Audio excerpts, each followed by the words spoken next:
Good morning, class 7. From today, we are going to start our online classes, and I hope you all will be attentive, regular with these classes. And first, let's have a look on our book. Do you remember this book? So we have already completed 9 chapters in the previous classes, and today we will start lesson number 10, a diary of 9/11. This date is memorable for every one of us. इस date के दिन कुछ ऐसा terrorist attack हुआ था जो लोग कभी भूल नहीं पाए। और इस 9/11 की डायरी में एक छोटे से लड़के निखिल राजन ने एक्सप्रेस किया है अपनी डायरी में। वो क्या लिखता है? Hi, I am Nikhil Rajan. I am 17। I live with my parents in Queen Long Island. अभी अपना एड्रेस बता रहा है कि ये अपने पेरेंट्स के साथ क्वींस लॉन्ग आइलैंड पे रहता था। 17 ईयर्स ओल्ड था और इसका बर्थ जो है, I was born here after my father a software engineer move to US from Bengaluru. और यहीं इसका बर्थ हुआ था जब इसके फादर, जो एक सॉफ्टवेयर इंजीनियर थे, US से वापस आकर सेटल हुए थे। 11 September 2001 was a day just like any other for all of us. दूसरे दिन की तरह ही पहले था। Dad left for work at 7 AM। इसके फादर जो थे वो 7 AM 7 बजे सुबह अपनी ऑफिस के लिए निकले। His office was on the 5th floor of the world trade centre in New York city. New York city में एक वर्ल्ड ट्रेड सेंटर है जो अब इस तरह की यहाँ स्काई क्रैपर्स होते हैं। 15 मंजिल पे, मतलब 15 फ्लोर पे इसके फादर की ऑफिस थी। I was going to stay home that day because I had twisted my ankle while playing basketball the day before. उस दिन वो लड़का घर पे ही स्टे कर रहा था, स्कूल नहीं उसे जाना था क्योंकि उसके एंकल ट्विस्टेड हो चुके थे, मतलब मोच आई हुई थी बास्केटबॉल खेलने के दौरान। My mother was a stay at a home. और उसकी माँ घर पे ही रहती थी ही, home mom she kept her self busy with a home based catering business that she has developed over the year. अब एक हाउसवाइफ जो होती हैं वो घर के कामों में ही बिज़ी होती हैं। आफ्टर ब्रेकफास्ट जब उसके फादर जा चुके होते हैं तो ब्रेकफास्ट के बाद ये भी अपना वहाँ पे बैठा हुआ था। I stretched out on the couch in the living room and switched on the TV। और TV देख रहा था। A news reader on CNN was reporting a possible hijack.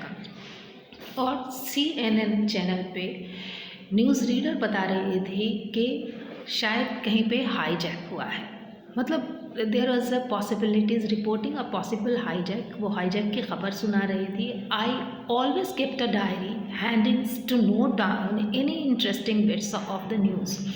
और हमेशा इस छोटे बच्चे की 17 ईयर्स ओल्ड राजन की ये आदत थी, निखिल राजन की, कि कोई भी चीज़ ऐसी न्यूज़ में होती थी तो वो उसको अपनी डायरी में नोट कर लेता था। और सारी डिटेल्स को about events that take place during the day, वो सारी चीज़ों को अपनी डायरी में नोट करके रखता था।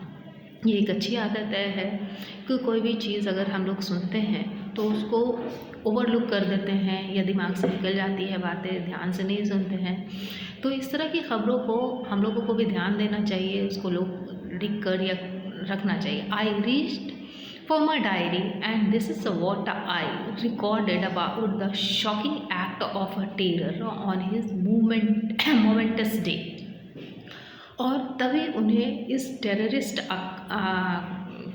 एक्टिविटी की खबर जो है वो न्यूज़ पे आती है और रिकॉर्ड करना पड़ता है, a day that will be remembered as the day that change the world for ever.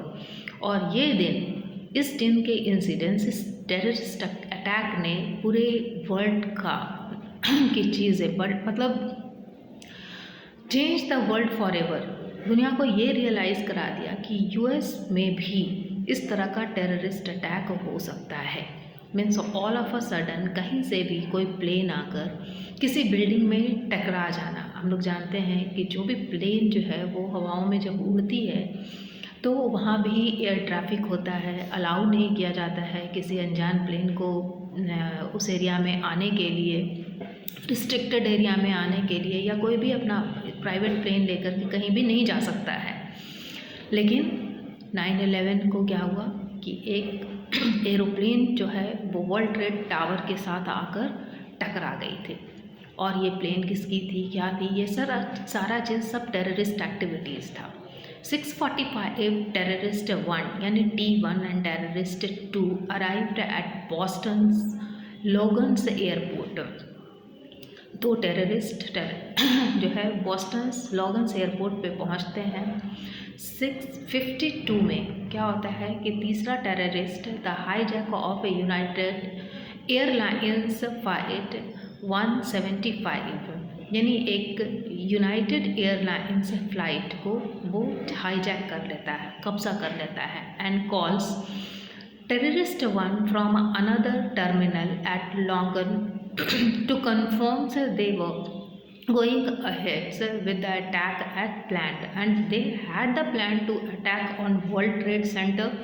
सो फिर उसके बाद हाईजैक करने के बाद वो टेररिस्ट 1 को इन्फॉर्म करता है कि वो रेडी है कि नहीं। टेररिस्ट 1 और 2 जो होते हैं वो 7:35 में ही ब्रॉड अमेरिकन एयरलाइंस फ्लाइट 11 पे आते हैं, आ चुके होते हैं, and 7:39 the rest of the American airline flight 11 hijack board the plane. और उस प्लेन को हाईजैक कर करके अपना प्लान स्टार्ट करने लगते हैं। 7:59 American airline flight 11 departs 14 minutes late from Logan International Airport. और उसके बाद 14 मिनट्स के डिले के बाद जो प्लेन हाईजैक हुई उसमें उतना टाइम लगा 14 मिनट्स, और फिर वहाँ से वो उड़ती है